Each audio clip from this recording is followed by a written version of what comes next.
Hello అండి. ఈరోజు Andhra రెసిపీస్లో special అయిన ఆవకాయ పచ్చడిని ఈజీగా టేస్టీగా ఎలా చేయాలో చూద్దాము. కొత్త మామిడికాయలతో మన ఇంటి కిచెన్లో ఉండే నార్మల్ ఇంగ్రీడియంట్స్తో ఈ పచ్చడి తయారు చేసుకోవచ్చు.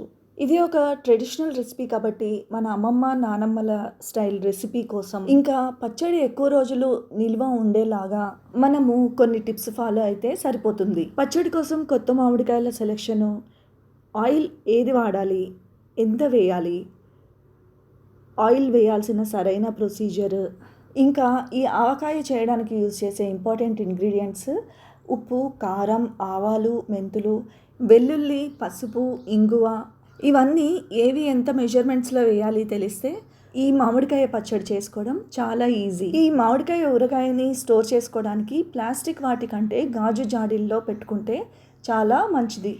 ఆవకాయ మొత్తం తయారయ్యాక 2 రోజుల తర్వాత ఒకసారి బాగా కలిపి, అప్పుడు ఉప్పు నూనె తక్కువ అనిపిస్తే మనము అప్పుడు కలుపుకోవచ్చు. ఆవకాయ జాడీని డైరెక్ట్గా ఎండ తగలని ప్లేస్ ఇంకా తేమ ఉండని ప్లేస్లో స్టోర్ చేసుకోవాలి. ఇలాగా మనం కొంచెం కేర్ఫుల్గా చేసుకుంటే మనం చేసుకున్న ఆవకాయ ఎంతో టేస్టీగా ఎక్కువ రోజులు నిల్వ ఉంటుంది. ఈ మామిడికాయ ఆవకాయ మనం వేడి అన్నంలో నెయ్యి వేసుకొని తింటే చాలా బాగుంటుంది. ఇంకా చపాతీ, ఇడ్లీ, దోశల్లోకి కూడా చాలా బాగుంటుంది. ఒకసారి తిన్నామంటే ఆ టేస్ట్ని అస్సలు మర్చిపోలేము. మనం తయారు చేసి వాడే ఆవపిండి వల్లనే ఈ ఊరగాయకి స్పెషల్గా టేస్ట్, స్మెల్ వస్తుంది. అంతే అండి, ఆవకాయ ఎవరైనా చేసుకోవచ్చు. మీరు కూడా తప్పకుండా ట్రై చేయండి.